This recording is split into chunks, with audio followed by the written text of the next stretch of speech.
오늘 말씀을 우리 다시 한번 함께 읽어보도록 합시다. 시작하면 함께 읽습니다. 시작.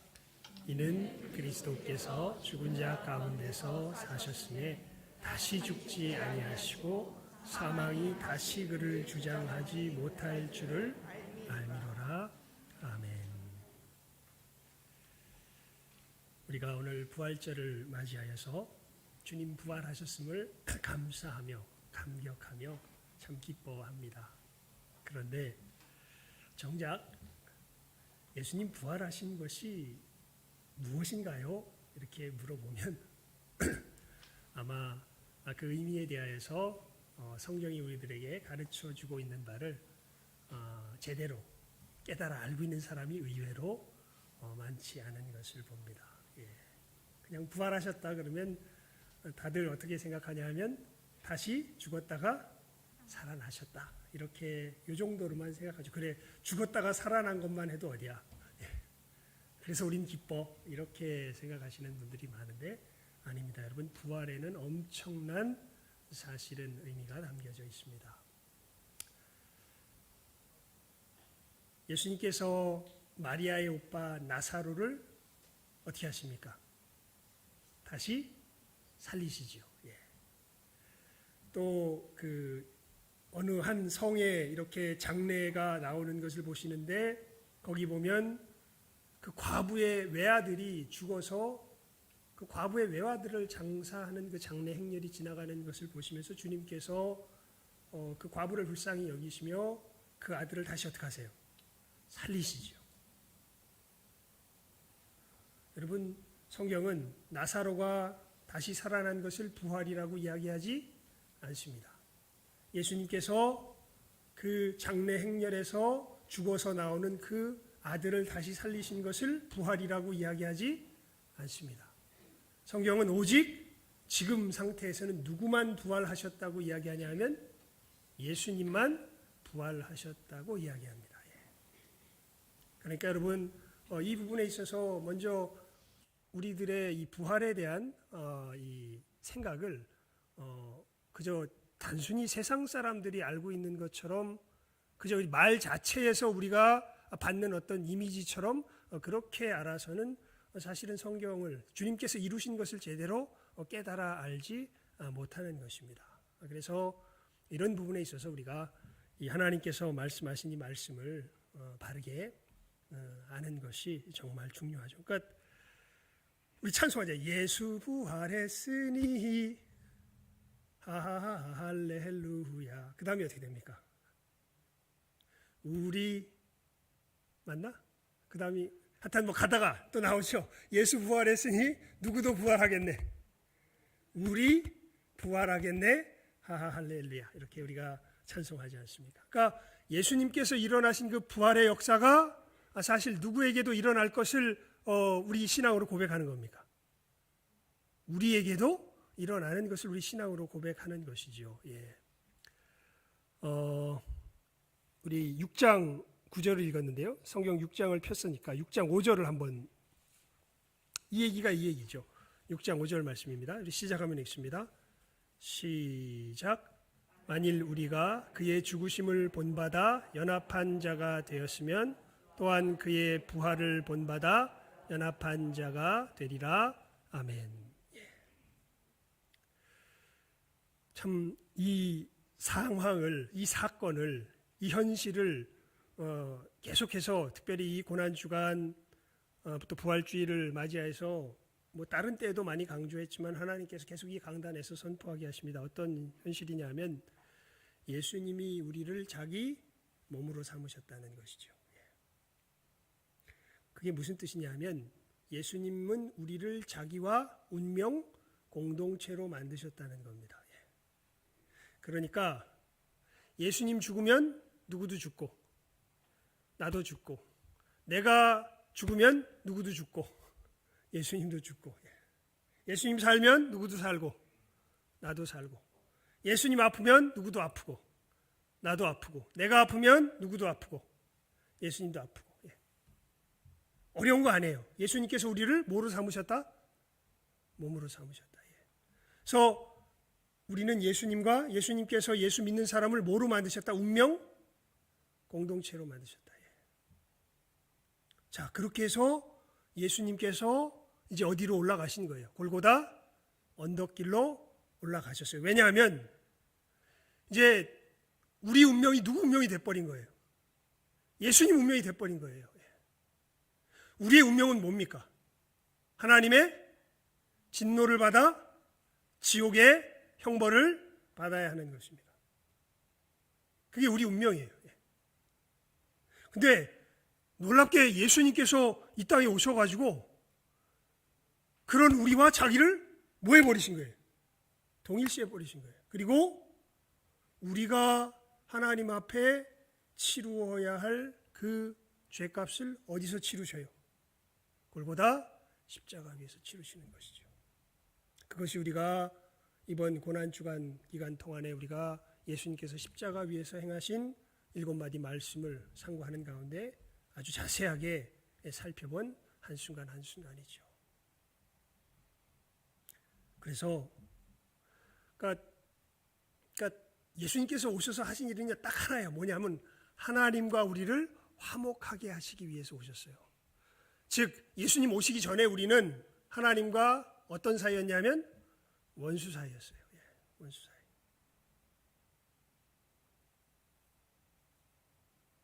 어떻게 내가 하나님과 원수 사이인가요? 여러분,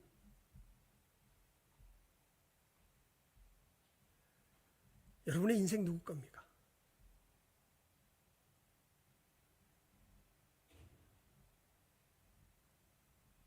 여러분의 인생이 누구 건가요?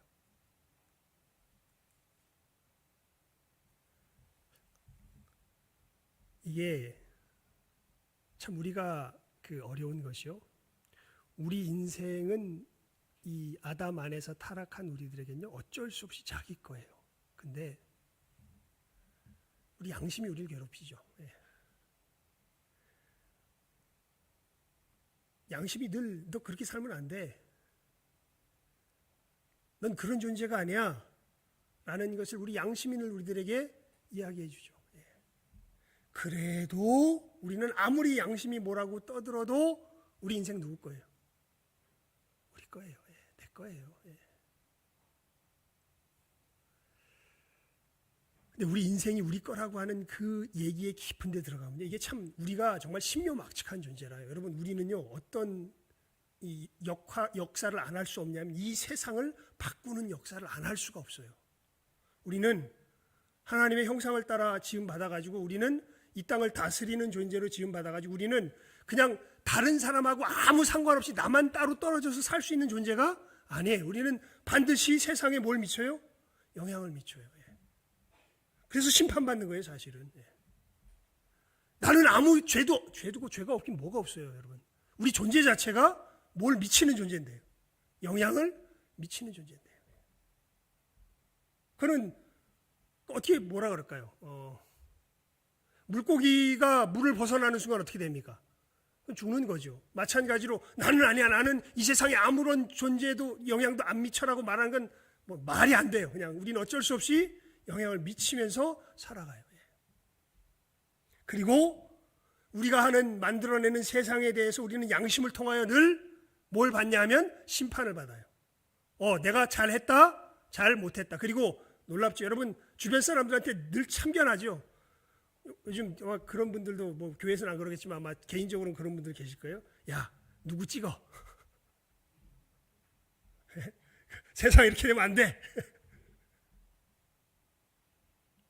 왜 참견해요?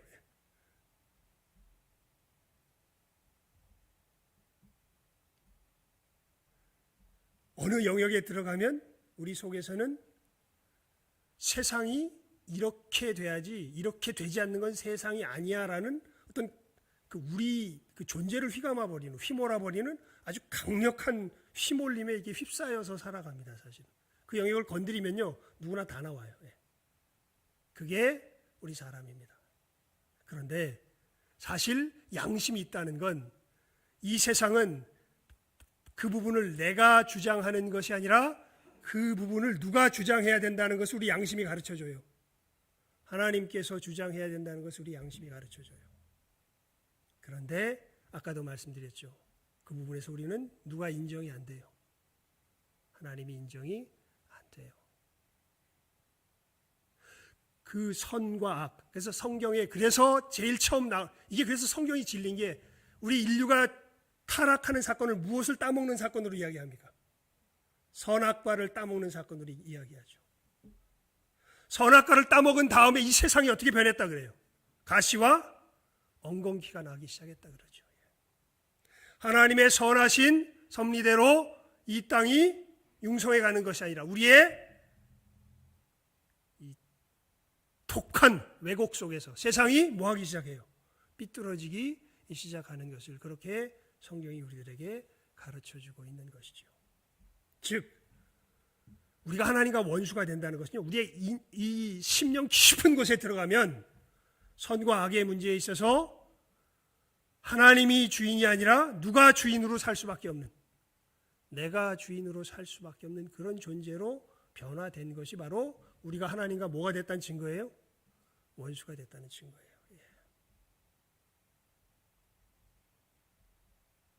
성경이 이야기하는 것은 굉장히 심오한 겁니다. 단순히 야 착한 일해,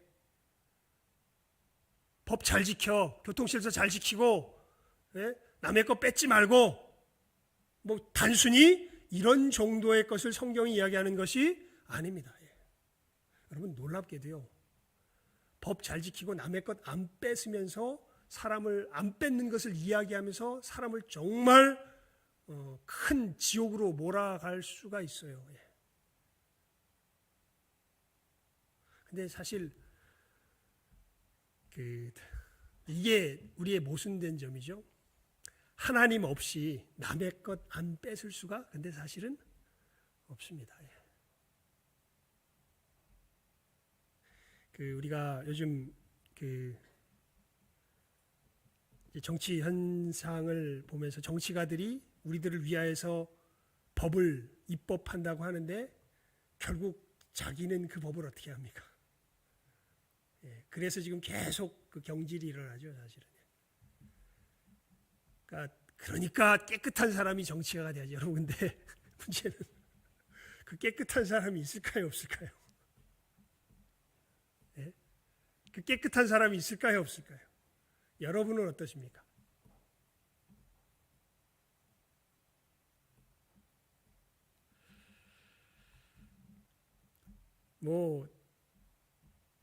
지킬 수 없을 뿐만 아니라 그 깊은 곳에 들어가면 무엇을 지켜야 하는지에 대한 그 기준조차 우리는 결국엔 하나님께서 주인된 이 세상 속에서 그것을 어그러뜨리며 그것을 반대하며 그렇게 우리를 쉽게 말하면 내리누르시죠. 하나님이 우리 양심 속에서 우리를 내리누르세요. 그 점에 있어서는 하나님은 통치자시기 때문에요, 진정한 왕의 왕이시기 때문에 우리를 그 부분에 있어서 통치하고 계세요. 근데 우리 그 통치를 우린 뭘로 받을까요?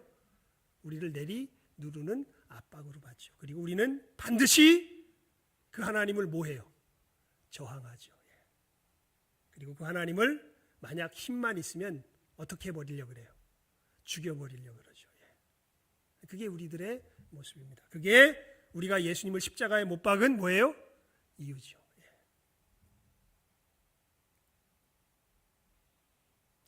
이렇게 우린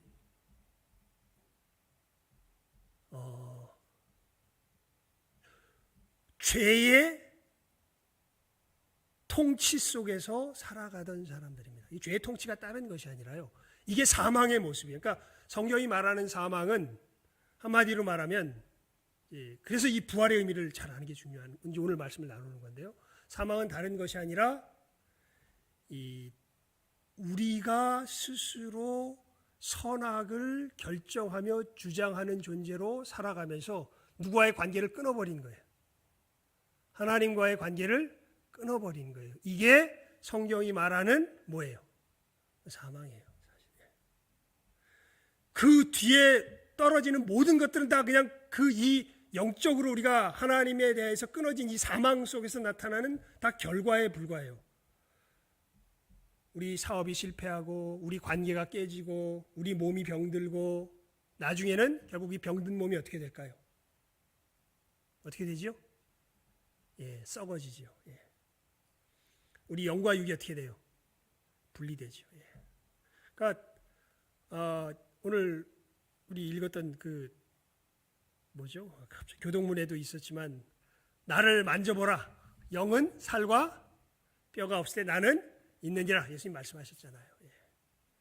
사실 우리 인간은요, 영과 육이 융합된 존재입니다. 영과 육이 따로 떨어져서 있는 존재는 인간이라고, 완벽한 인간이라고 말할 수가 없어요. 그래서 예수께서 부활하시면서 무엇을 가지고 부활하세요? 육신을 가지고 부활하시잖아요. 그래가지고 나를 만져봐라 이렇게 말씀하시잖아요. 근데 우리는 하나님과 원수가 되었기 때문에, 그래서 사망에 이미 거했기 때문에 이 사망이 나타내는 최종의 마지막 바로 전 단계가 바로 영과 육이 분리되는 거예요, 사실은. 진짜 최종은 뭘까요? 예수님 재림하셔서 그때가 되면요, 어쩔 수 없이 사망한 자도 뭐 할까요? 부활해요. 다시 살아나요. 여기서 말하는 이제 부활의 의미가 이제 여기 좀 중의적으로 진짜 부활이 아니라 그냥 죽었던 우리가 어떻게 됐다는 거예요. 다시 몸을 가지고 다시 움직이기 시작한다는 그런 의미예요. 근데 어떤 사람도 사망에 거하는 자도 그렇게 돼요. 그래서 이 사람들은 사망한 채로 살아가요. 어디에서? 지옥에서. 언제까지 살까요? 사망한 채로. 영원히 삽니다.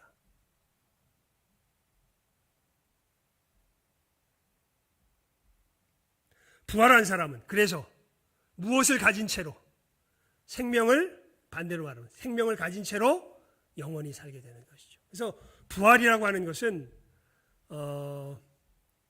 이게 가장 근본적인 핵심 의미에는 내가 살았냐 죽었냐가, 내가 움직이느냐 움직이지 않느냐, 내 뜻을 펼칠 수 있느냐 없느냐가 문제가 아니에요.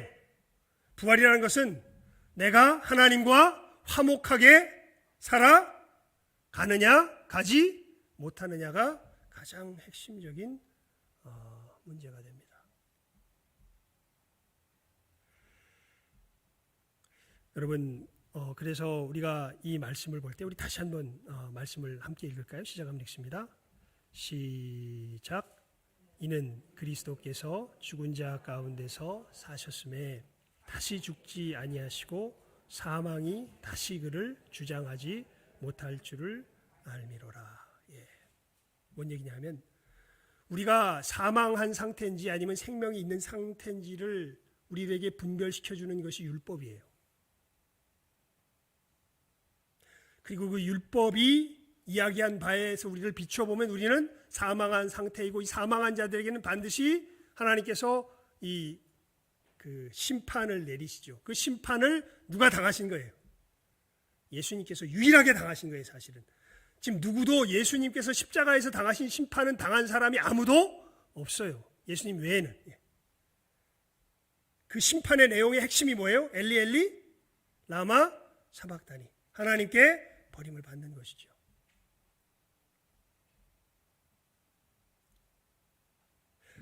예수님께서 율법 아래 나셔가지고 우리를 자기와 동일시하시면서 이 율법에 따르는 심판을 주님께서 당하실 때, 그때는 사망이 누구 위에 있어요? 예수님 위에 있어요. 즉, 그래서 그 사망을 예수님께서 경험하신 것이 십자가 위지요. 예수님도 뭘 당하세요? 진정한 의미의 사망. 그러니까 지금 우리가 여러분들은요, 아직 완벽하게, 지금 세상을 살아가는 사람들도 아직 완벽하게 버림받지는 않았어요. 왜냐하면 그래도 조그만한 질서는 지켜야 된다는 생각은 잠시 같잖아요. 그 이야기는 아직 뭐가 살아서 작동하고 있는 부분이 있어요. 양심이 살아서 작동하는 부분이 약간은 있어요. 그런데 이게 점점 어떻게 됩니까? 점점 없어져 가죠.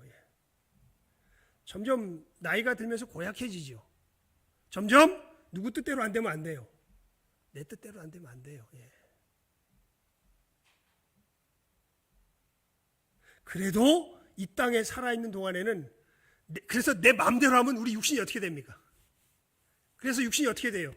쇠하게 되죠. 그러면서 늘 그렇게 될 때 무슨 생각을 하게 돼요? 아, 내가 잘했구나, 잘못했구나. 잘못했구나. 그러니까 이 땅에 살아 있을 동안에는 아직 조그맣게 뭐가 작동해요. 양심이 조금 작동해요. 하지만 이제 이 죽음의 강을, 육신과 영혼이 분리되는 이 죽음의 강을 훌떡 떠나가서 이제는 주님과 함께 하든지 아니면 음부에 떨어지든지, 이때부터는 이제 뭐가 작동하지 않기 시작할까요? 양심이 작동하지 않기 시작합니다. 왜 그럴까요? 누가 간섭 안 해요? 그때부터는 정말 확실하게 양심이 작동하든지 아니면 아예 양심이 어떻게 돼요? 작동 안 하는 상태로 들어가게 돼요. 그러다가 이제 예수님께서 구원하실 모든 사람들이 다 모여서 예수님께서 재림하시는 그때가 되면 우리 모두가 다 어떻게 돼요? 죽어있던 사람이든 양심이 작동 안 하던 사람이든 양심이 작동하던 사람이든 다 뭘 입게 돼요? 부활의 몸을 입고서 이제는 하나님의 심판대 앞에 서게 되고, 생명책의 이름이 기록된 사람은 어디에 남고? 이 땅에 남고, 그리고 거기에 기록되지 못한 사람들은 구렁 너머에, 거기가 어딘지는 모르겠어요. 뭔가 성경 말씀을 보면요, 여러분 지옥이 장소적으로 그렇게 먼 것 같진 않아요. 왜냐하면 누가 서로 봐요. 아브라함과 지옥에 있는 부자가 어떻게 돼요? 서로 봐고 뭘 해요? 대화를 해요. 그래서 대화까지 가능한데 어떻게 할 수는 없냐면 그쪽에서 이쪽으로 넘어올 수도 없고, 여기서 근리 어떻게 될 수도 없어요? 넘어갈 수도 없어요. 그러니까 여러분, 그래서 지옥이 정말 지옥스러운 게요, 그냥 지옥에 지옥스러운 인간들끼리 살면 그래도 조금 덜 지옥스러울 것 같은데, 정말 더 지옥스러운 모습은 누구의 모습을 보면서 살아가는 거예요? 천국에서 사는 사람들의 모습을 봐요.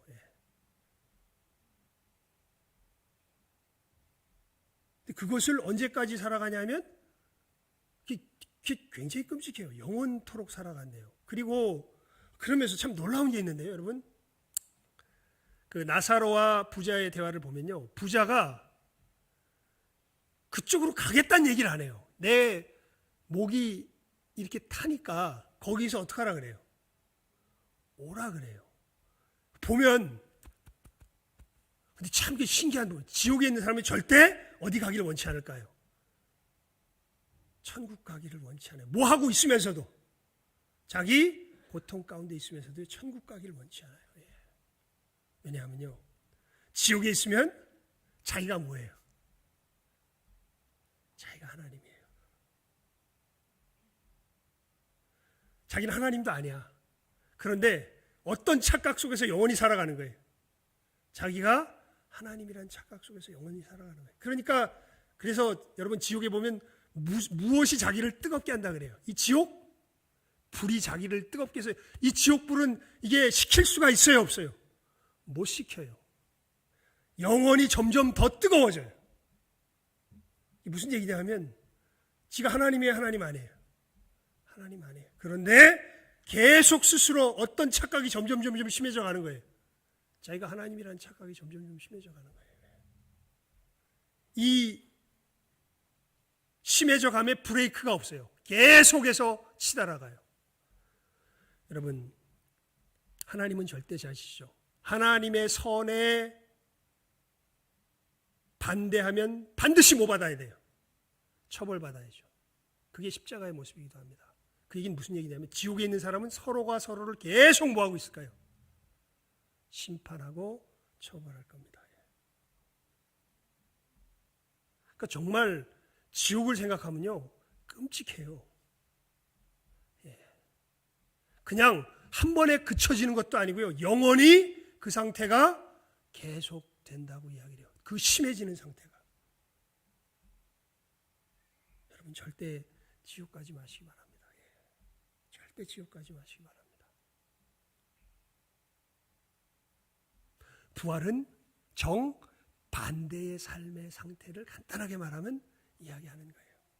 부활은요, 자기가 하나님이 아니라 진짜 누가 하나님이 된 삶이에요. 하나님이 되신 삶이에요. 절대, 그리고 이제 그래서 이게 중요한데, 사망이 다시 그를 주장하지 못할지라. 이게 무슨 얘기냐면, 절대 내가 주인 되는 삶으로 돌아간다는 거예요, 안 돌아간다는 거예요? 절대로 안 돌아간다는 거예요. 이게 에덴 동산과 예수님께서 우리들 가운데 임하게 하실 새하늘과 새 땅의 차이예요. 여러분, 에덴 동산은 사실은 한 가지만 빼고 예수님께서 임하게 하실 새하늘과 새 땅과 똑같았어요. 뭐냐 하면 타락의 가능성이에요. 에덴 동산에서 아담과 하와는 선악과를 따먹어 어떻게 돼요? 타락하죠. 그 타락하기 전까지는 에덴 동산은 사실은 무엇의 모습이에요? 천국의 모습이에요. 하나님과 함께 사는, 부활의 생명을 누리는, 쉽게 말하면 하나님과 함께하는. 그런데 딱 하나, 무슨 위험성이 있었어요? 타락할 위험성이 있었어요. 그런데 예수님께서 이 땅에 임하게 하시는, 예수님의 부활로서 우리에게 임하게 하시는 이 새하늘과 새 땅은 뭐가 없는 거예요? 뭐가 없을까요? 이 타락의 가능성이 전혀 없어요. 그게 우리 다시 6장 9절 말씀 읽을까요? 시작하면 읽습니다. 시작. 이는 그리스도께서 죽은 자 가운데서 사셨음에 다시 죽지 아니하시고 사망이 다시 그를 주장하지 못할 줄을 알미로라. 예. 그러니까 예수님이 타락하지 않는 이상, 쉽게 말하면 우리는 타락해요, 안 해요? 안 한다는 거예요. 예수님이 타락하실까요? 타락 안 하죠. 예. 그러니까 우리는 더 이상 이제 뭐 하지 않아요? 타락하지 않아요. 예. 예수님의, 그래서 우리 이 이야기를 이제 결론적으로 요약해서 설명하는 것이 6장 10절 11절 말씀이에요. 우리 함께 읽어볼까요? 시작하면 읽습니다. 시작. 그의 죽으심은 죄에 대하여 단번에 죽으심이요 그의 살으심은 하나님께 대하여 살으심이니 이와 같이 너희도 너희 자신을 죄에 대하여는 죽은 자요 그리스도 예수 안에서 하나님을 대하여는 산 자로 여길지어다. 아멘. 예수님의 죽으심은 뭐에 대하여 단번에 죽으시며? 죄에 대하여. 이게 무슨 얘기냐면 죄가 다스리는 그 세상. 그러니까 이렇게 생각하시면 쉬워요. 그러니까 이게 제일 좋은 비유 같아요. 제가 이 성경에 여러 설교를 읽으면서 들었던 이것을 나타내는 비유 중에 이게 제일 정확한 비유인데, 이게 뭐냐면 마틴 로이 존스 목사님의 설교에서 읽은 비유입니다. 여러분, 흑인 노예 이야기 아시죠? 태어나기를 노예로 태어나서 미국에서 노예로 살아서 할아버지가 됐어요. 그런데 이 링컨 대통령의 남북전쟁으로 말미암아 이제 그가 죽기 전에 노예가 해방이 돼버렸어요. 자, 자기는 노예로 태어나서 늙어 거의 죽을 때가 가까이 오기까지 뭐로 살았어요? 노예로 살았어요. 그리고 그 당시에 이 링컨 대통령으로 말미암은 그 이 남북 전쟁이 일어나기 전에는 이 세상 자체가 이 세상 속에서 자기의 존재는 뭐예요? 노예예요. 그런데 남북 전쟁이 일어나서 노예 해방이 일어나면서 이제는 자기가 노예예요, 노예가 아니에요, 자기 존재가. 노예가 아니에요. 뭐가 바뀐 거예요? 한마디로 말, 우리가 그런 표현 쓰죠. 뭐가 바뀌었어요? 세상이 바뀌었어요. 신분이 바뀌었다는 건 세상이 바뀌어요, 세상이. 예전의 세상은 내가 어떤 세상이었고 노예였던 세상이었고, 지금의 세상은 내가 어떤 세상인 거예요? 자유인인 세상인 거예요. 세상 자체가 아예 어떻게 된 거예요? 바뀐 거예요. 예수님께서 지금 이 말씀 속에 죄에 대하여 죽고 하나님께 대해 사셨다는 것은 죄가 다스리던 세상, 율법이 통치하던 세상에서 예수님께서 아예 뭐 해버리신 거예요? 떠나버리셨다는 표현을 써도 되고, 아예 우리가 사는 세상 자체를 바꿔버리셨다는 얘기도 돼요. 죄에 대하여 죽고는 이제는 더 이상 우리는 죄의 노예가 되는 세상에서 사는 것이 아니라 누가 주인이 되신, 하나님이 주인이 되신 그 세상에서 사는 세상으로 우리를 아예 옮기셨다는 표현도 되고, 우리가 사는 세상 자체를 어떻게 해요? 아예 바꿔버리셨다는 뜻도 돼요. 무엇으로 그렇게 이루신 거예요? 십자가의 죽으심과 부활하심으로 이 어마어마한, 쉽게 말하면 세상을 바꿔버린 거예요, 예수님께서.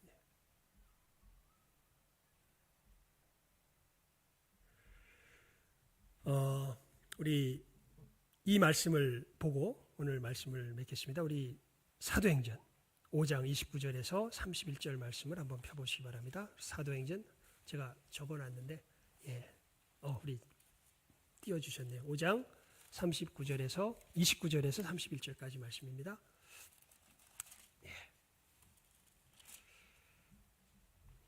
함께 읽어봅시다. 5장 29절에서 31절까지 말씀입니다. 화면에 나올 거예요. 시작.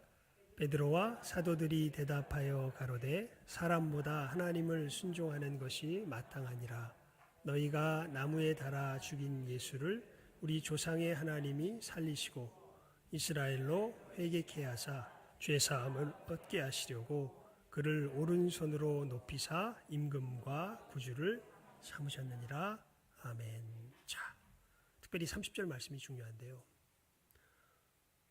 예수님께서 우리가 사는 세상 자체를 바꾸셨다. 간단하게 말하면 이 사망이 다시는 너희를 주장하지 못할 것이다라는 것은 예수 안에 있는 사람들의 사는 세상 자체를 완전히 바꿔버리신 거예요. 예전에는 뭐였는데? 노예였는데 지금은 어떤 것으로 바꾸듯이 자유인으로 바뀌듯이 예전에는 이 죄의 권세 속에서 자기를 주장하며 살아갈 수밖에 없는 존재였는데 이제는 어떤 존재로? 하나님 되심을 뭐 할 수 있는 존재로? 섬기며 예배하며 경배할 수 있는 존재로 아예 뭐 해버리신 거예요? 바꿔버리신 거예요. 그 역사를 어디서 이루신 거예요? 십자가의 죽으심과 특별히 무엇을 통하여서? 부활을 통하여서. 부활의 의미가 그겁니다. 이제는 죄에 대하여 우리는 뭐한 자요? 죽은 자요. 하나님에 대하여는 어떤 자가? 산 자가 되었다는. 이 하나님에 대하여 산 자라는 의미가 이 뭐예요? 부활의 의미예요. 죄의 체계 속에서 살아가는 사람들이 아니에요. 자, 이 말은 죄의 영향을 아직 이 땅에서 안 받는다는 뜻은 아니에요. 아까 그래서 그 신분의 의미를 기억하는 것이 좋습니다. 그래서 우리의 싸움이 내가 누구인지를 확인하는 싸움이에요. 사실은 이 땅에서의 우리의 싸움은.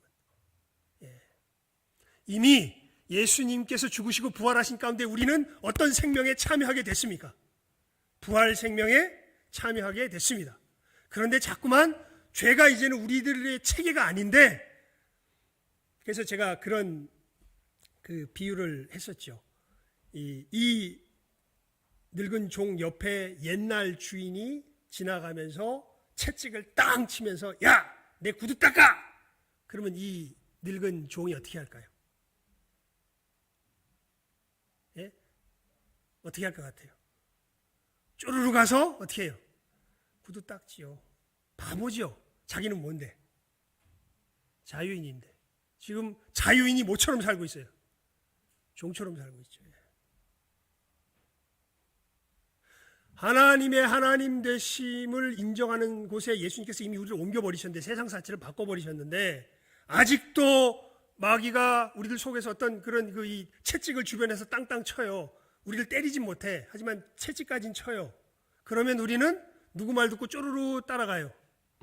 마귀 말 듣고 쪼르르 따라가서 누구 얘기대로 해요? 마귀 얘기대로 해요. 여러분, 이게 우리들의 현실입니다. 우리들이 믿음으로 살아가는 현실. 이미 신부는 어느 생명에 참여하는 자가 되었는데, 부활 생명에 참여한 자가 되었는데, 현실은 그것을 참여하는 영역도 있고 참여 못하는 영역도 있고. 그래서 우리 지난 성례주일 때 이 말씀을 살폈죠. 한번 목욕한 사람은 다시 뭐 할 필요 없대. 목욕할 필요 없대. 주님께서 계속 우리의 뭐를 씻어주셔야 돼요? 발을 씻어주셔야 되죠. 자, 여러분, 이 역사가, 이 우리의 삶의 판이 완전히 바뀌었다는 역사가 정말 실제로 일어났다는 것을 또한, 이 부활이 참 그런지 좀 신비한 부분인데, 하나님께서 도장 쾅 찍어주신 사건이 또한 부활이기도 해요. 예수님의 부활. 그게 우리가 이 사도행전에서 읽었던 얘기입니다. 너희가 나무에 달아 죽인 예수를 우리 조상의 하나님이 뭐 하셨다? 살리셨다. 예수님의 부활은 누가 예수님을 부활하게 하신 거예요? 하나님이 부활하게 하신 거예요. 그 얘기를 여기서 하죠. 그 얘기의 뜻은 뭘까요? 정말 이런 일이 우리들에게 벌어졌을까요? 정말 우리가 사는 세상이 바뀌었을까요? 진짜 바뀌었다는 것을 하나님께서 예수님을 뭐하게 하심으로? 부활하게 하심으로 증거하셨다라는 것이 사도행전 5장 29절에서 31절까지 또 말씀이기도 합니다.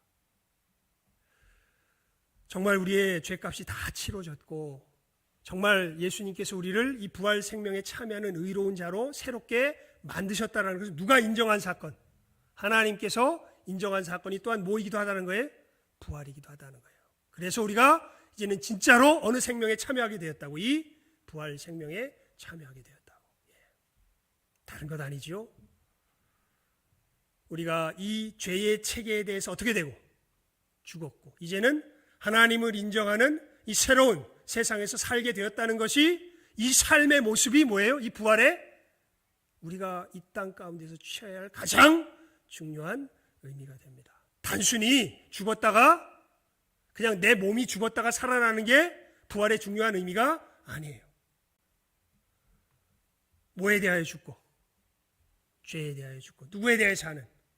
하나님께 대하여 사는 이 생명을 이젠 우리가 소유하게 되었다라는 것이 이 부활 생명의 가장 핵심이 되는 이야기입니다. 그래서 이것을 지난 시간들을 통해서 이렇게 제가 여러분들에게 정리해 드렸죠.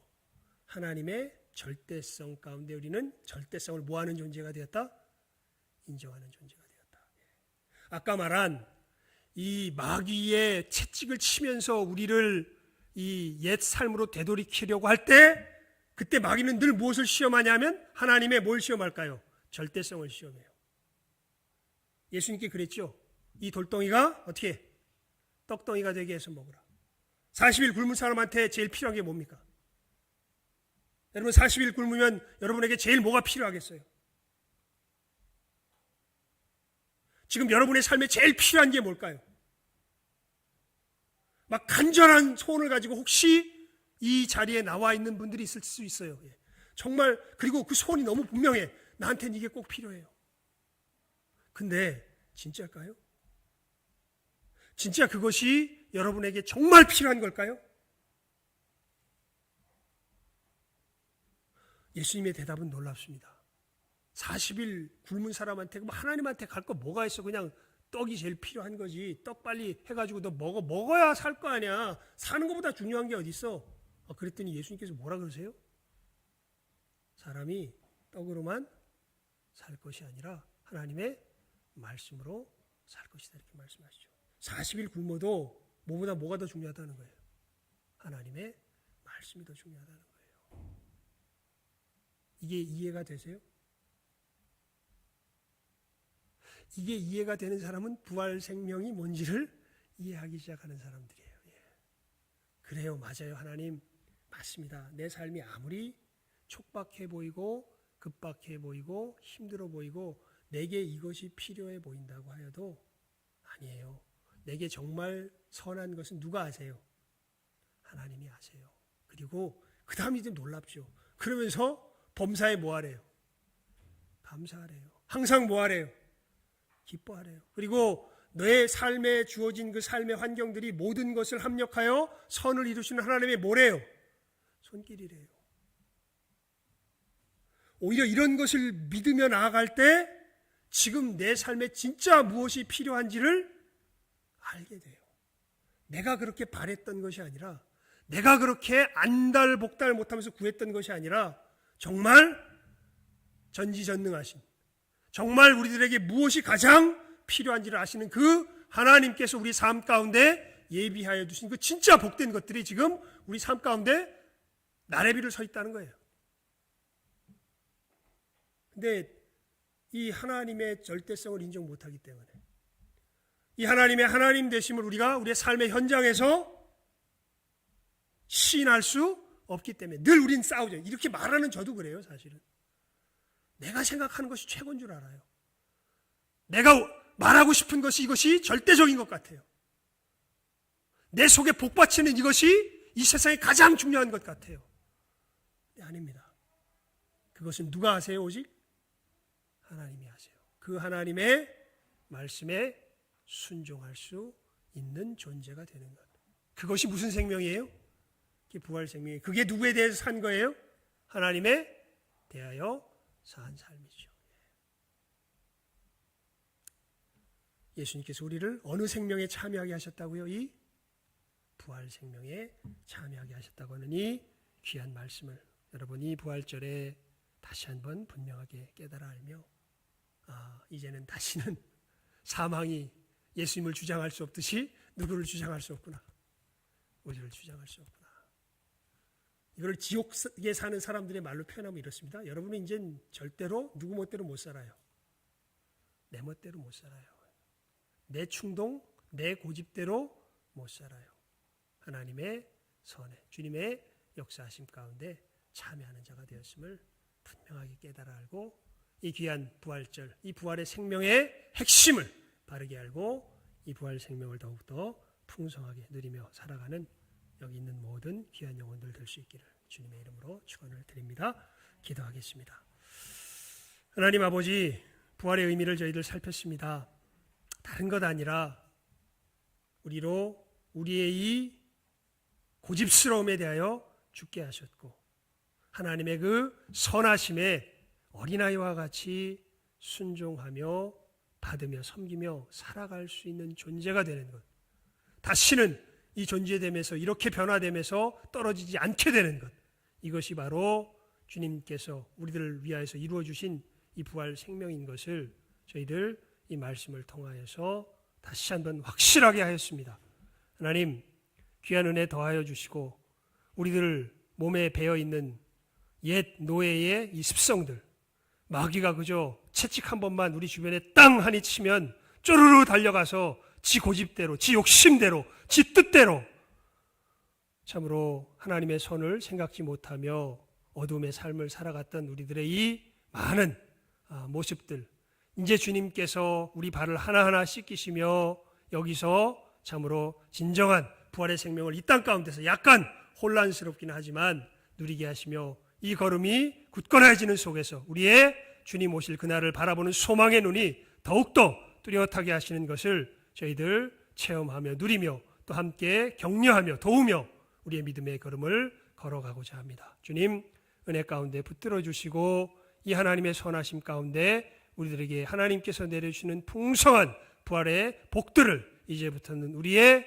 부활 생명의 복들을 우리의 삶의 현장에서 하나하나 더 많이 누리며 나아갈 줄 아는 우리 모든 귀한 영혼들 다 되게 하여 주시기를 간절히 바라옵고 소원하오며 모든 것 예수님의 이름으로 기도드리옵나이다. 아멘. 우리